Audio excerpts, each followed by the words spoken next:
mess, especially with the coding. And that's why, I mean, those are reasons why, for the first 6 months at least, there aren't any claims implications. It is a training issue with your staff. As I said, we're making training devices available. It may be in documentation you give your staff around what the visit you're asking them to perform for your agency. Every agency is going to have to determine the business process that works best for them. And I don't feel like as a state, it's my place or that I have the knowledge to tell you exactly how to make that work in your agency. And at the end of the presentation here, towards the end, we're going to be providing information how you all can contact the department, not only for questions, but also for support and to provide input on, hey, this isn't working, we need to look at another way to do it.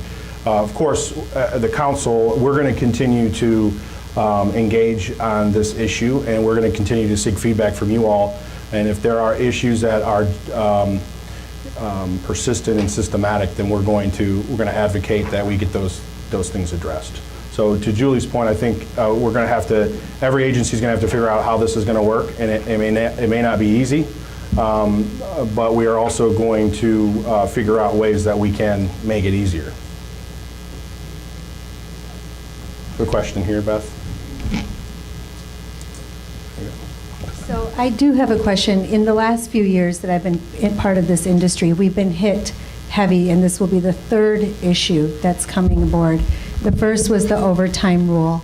The second was the managed Medicaid, which Ohio is one of the states that is going through the My Care program, and now this is the third, the EVV. And during this entire time, we have not seen a shift in reimbursement, but an increase in operating costs. Yes, it's not your place to tell us how to do, to suggest how to run the agency. However, with you being our, what is the word? I don't. Regulator, thank you. Regulator. I think if you could see it from and have you considered our perspective? Have you guys looked and studied the number of agencies that have shut down because of the poor My Care implementation, because of the overtime rule, and because of now this EVV? Only some of our larger agencies are going to be able to sustain these changes, which is going to decrease the number of providers that you have. Our goal is certainly not to decrease the number of providers, and we have considered the provider perspective. We've had a stakeholder group meeting for a year and a half. Ohio Council has always been an active participant. We've had non-agency providers, leading age, really a whole range of stakeholders. We've met roughly monthly. We've taken issues to them as we were designing the system. We did assume the cost of the equipment and the technology and the data collection, data requirements, the data service or data plan with our vendor. So we have worked to accommodate that. While we did start quite a while ago, the reality is that whether we want to do this or not, the federal government has told us we have to. And so our goal, we have to start with the first phase in January to have any chance at being compliant by January 2019, which is the deadline for personal care in the Cures Act. So while we appreciate your contributions and recognize that there have been a lot of changes, this is one that Congress has told us we will do. Sure. And if I could just add to that, so a while back I went to the NAT conference in California, and I think some of our I know, Heidi, you were there. I know Sandata was there, some other folks. And I kept hearing from people asking me questions about how Ohio is implementing, because they've been hearing around the country that our model and our approach has been even more palatable than in other states. Mm-hmm. So that was definitely encouraging to me. And I continue to get questions from executive directors of our sister agencies all the time. Every week I get at least one phone call about how is Ohio doing this, and can you share information on that? And there's a national newsletter from Tim Rowan that covered this issue in Ohio, and so the word is getting out of what we're doing here in Ohio, and I think that matters. To the first point that you made, our population in the state of Ohio is going to continue to increase, and it's going to accelerate. And within 20 years, we're going to have twice as many people that need these services than we have now. There's going to be no shortage of business. And I think what's going to end up happening over time is there's going to become a critical tipping point where businesses' decisions are going to be made of whether to continue to send your staff to a Medicaid payer or to send your staff to another payer such as Medicare, where you don't have to the same. We certainly believe that if enough people were to do that, that would create a crisis situation in the state of Ohio, where there would be what I like to refer to as forced institution, meaning people want to stay home but they can't. Obviously, the state wants to avoid a situation because staying in a nursing home is more expensive than staying at home. So we're starting to talk about that potential issue. We're starting to collect data on the number of agencies that are closing because they just can't afford to do business anymore. And we're going to start sharing that with our policymakers. And hopefully we can work together to find resolve this situation, get reimbursement rates that reflect the realities on the ground, and be able to make healthcare at home a viable option for every single Ohioan. So that's our commitment, that we're going to continue to have that conversation. Any other questions on this issue? Got one over here.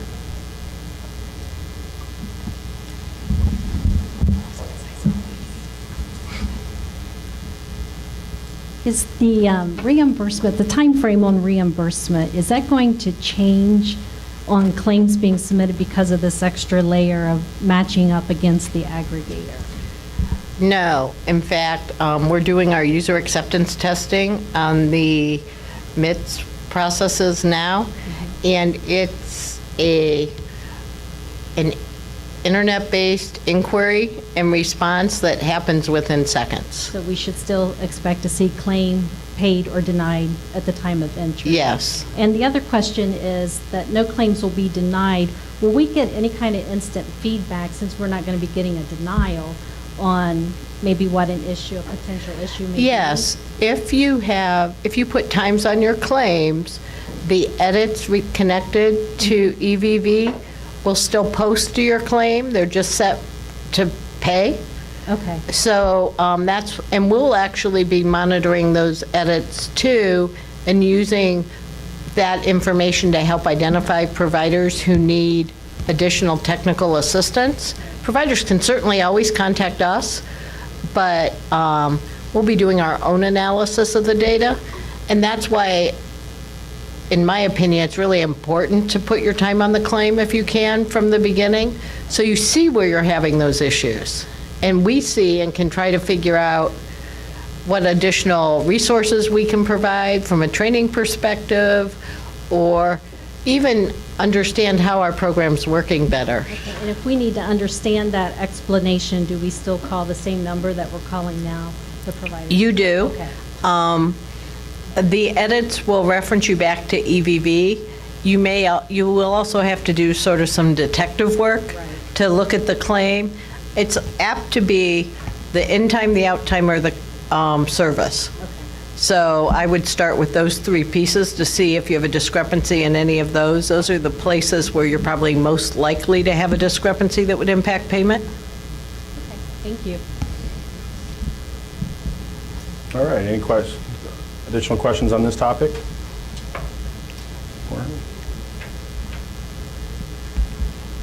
For our nursing services, I believe you have to have 35-minute or greater to get the base rate.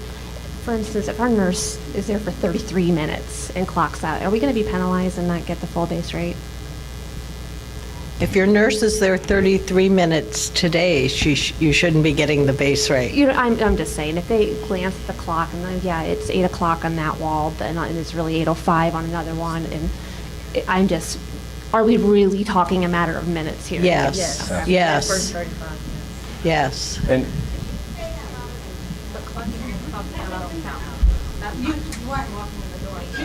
How about Julie? Oh, none of it? Okay.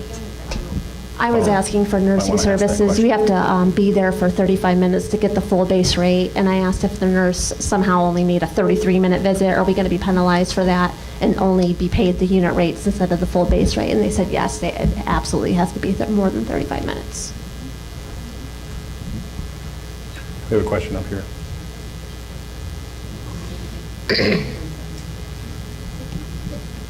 My question is, so them walking in, saying hello, introducing themselves, getting the devices, free time? Because if you're saying 33 minutes, you've spent 33 minutes, but you've also spent, and Sandata has stated, you're going to spend so many minutes logging in and so many minutes logging out. I think you'll find as you get experience with the system, that logging in and logging out happens in a matter of seconds. I suggest you work with the individuals to whom you provide care to try to identify a place where the device will always be that's easy to find and readily accessible. I know that won't be perfect. I mean, I know, but We can't find their medications half the time in their house.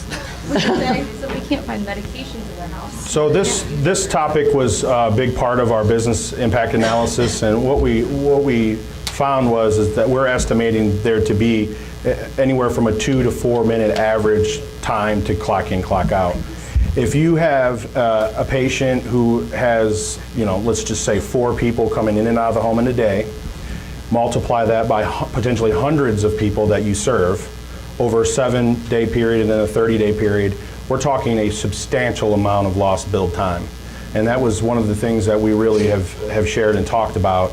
As Julie mentioned, the council would very much encourage folks to look at how can we maximize or minimize rather that log in and log out time. Just like any system, we believe that there will be best practices that are developed, and over time what we hope to do is have more of these types of conversations and share those best practices. So what are the things that you can do as an agency to make sure that you're not falling into that? Because we at one of the stakeholder meetings, it took 4 minutes to log in, and that obviously was very discouraging. But we do believe that just like anything, when I first got my iPhone, I didn't know what I was doing, and then over time I got a lot better at it. It's kind of the same concept. So this is definitely one of those areas that we're going to continue to monitor. We're going to need your input and feedback on how this is working, and we're going to continue to communicate that to the department. Joe, the one thing I would add is that at the stakeholder meeting, that was not in a production environment. Yes, that's true. So we would expect it to not typically take that long in a Okay. production environment. That's definitely fair. We have a question in the back. Yes, I attended the workshop this past Friday, and the person from ODM stated, because I asked the same question, they said, if you want to get paid for an hour, the nurse has to be there an hour, and they want the EBE that's in the patient's home, they want verbal. They want the patient to come on board and state the date, the time, and who they are, that the visit was accepted or declined. So there's a couple things buried in there. The first is the way we calculate the first hour. Nothing about EVV has changed that policy. So for the first hour, the 36 minutes is an hour. Or, we'll pay that first base rate. I think sometimes the people who hear the questions maybe are thinking very literally and not about that base rate payment. The second question is about how you collect the individual's verification. Our preference is for voice recording. However, we also have the functionality where the individual can sign on the screen, kind of like you sign at the grocery store. And either method is acceptable.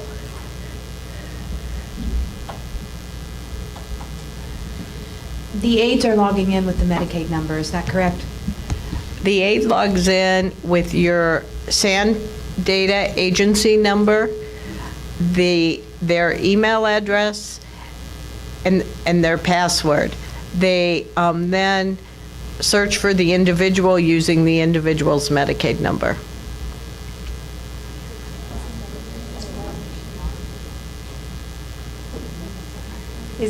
How does that comply with HIPAA?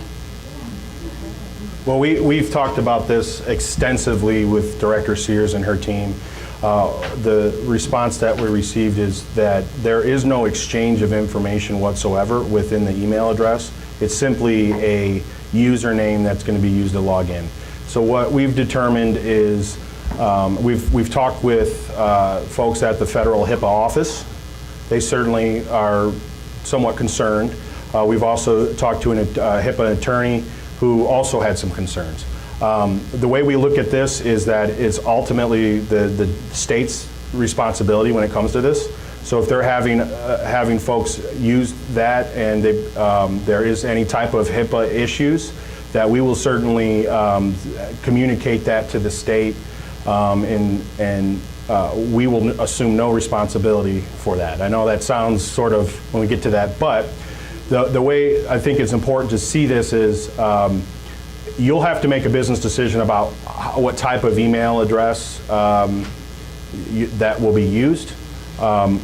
In our staff meetings, what we've talked about is there are different options. You can use work email addresses that you would have to then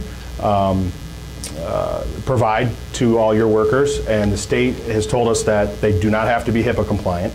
So there's an option. The other option would be to have that person, when you're creating the login information in the system, to provide you with their personal email address. And again, it's just there's no information exchange via the email address. It's simply used as a username login credential. But I think still we have to give them the Medicaid number. So we are giving an employee, and the turnover rate, and we're talking about home health aides, not the nurses, the turnover rate is very high. So when you hire them, they might work for 2 weeks, so you're giving them your STX number. You're giving them the code that they're going to bill, if it's the G code or the T code, but you're also giving them the patient Medicaid number. Sure. And how do you propose to give that to them? How do you suggest, or ODM, how do you suggest that we provide the Medicaid number to the aide? What's the safest method of communicating that information that is so sensitive? That's a great question. It's our understanding that that information is often already maintained on the documentation in the individual's home.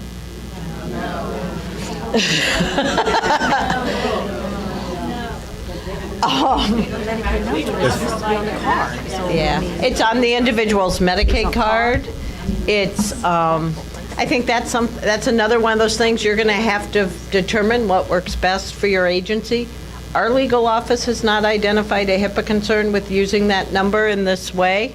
If you have a specific question, that is one I would suggest you send to the EVV mailbox, which I referenced earlier, and Joe said he was going to give that address again, because that is a question we can refer and get our legal office to answer you specifically. Is there another identifier we could use instead of their social security number? It's not their social security number, it's Or their Medicaid excuse me, number. Instead of their Medicaid number, I apologize. There is not. Their Medicaid number is a unique identifier that has been associated with that individual, and that number actually is not as in the same realm as a Social Security number. So we've heard loud and clear concerns around the Social Security number, and the Medicaid number has been that other viable option, which is a unique identifier for that individual. And since the system is not, they're not exchanging information, the way we sort of looked at this was there has to be a willful act to share that information, which would in and of itself be a HIPAA violation. So I think again, you have to make individual business decisions on how you want to have a policy internally on how to handle this. I would think that you specifically want to have that conversation with folks about how to handle that information. Your frontline staff who are going to be logging in and logging out. Not to belabor this, but timing is of concern here. I mean, we're starting to train our staff. And so we are also concerned about, some of our staff does not use mobile devices today, so we're going to be giving this information to them on paper. There's no other way to communicate it to them. So, I mean, this is a huge concern, and I'm not really hearing clarity that I'm hearing that there is some concern in other arenas about this as well. So I think this is a question that a lot of people in this room have, and I really do feel like we need a resolution to this in the next day or so we can proceed forward to meet the January 8th. Our attorneys have told us there is not a HIPAA problem with using the individual's Medicaid number in this way. So although we recognize that you all have mentioned this as a concern, as Julie mentioned, we have not identified this as a violation of HIPAA at this point in time from our legal team. So until that has been determined, at this point in time, we don't see that as a HIPAA violation issue. So concerns are one thing, and we hear you, and that's why we're here today, to listen and to look at ways to address those concerns. Lower, concerns don't necessarily always move into an identifiable issue that needs a resolution. It's a great way to look at it. We have another question back here. So this has to do with the employees, that when we enter them into the system, that does require their social security number, which is a big concern, because you're probably going to just have administrative people perhaps entering these users into the system. They're not HR. I mean, providing people's social security numbers is a really big issue. And can't we use the RN license number? I don't know if the STNAs have numbers as a unique identifier for them. When we first started identifying our list of required data elements for workers and individuals, we were requiring the worker's name, address, telephone number, and social security number. There was considerable pushback from providers on our stakeholder group who, and the compromise that we reached in those meetings was that we would not require address or phone number for the worker, but we would require social security number. We do not have another good, unique identifier for each direct care worker that we can use across providers and programs to analyze data and look for situations where someone is potentially providing services in Cleveland and Columbus at the same time, or in 3 homes at the same time. This is an important piece of the program integrity component of our program. Again, this is another one of those issues our legal team looked at in great detail, and they did not feel like it was an issue. This is information we already have for non-agency providers. So it's real. We just believe that this is an appropriate data element for us to collect.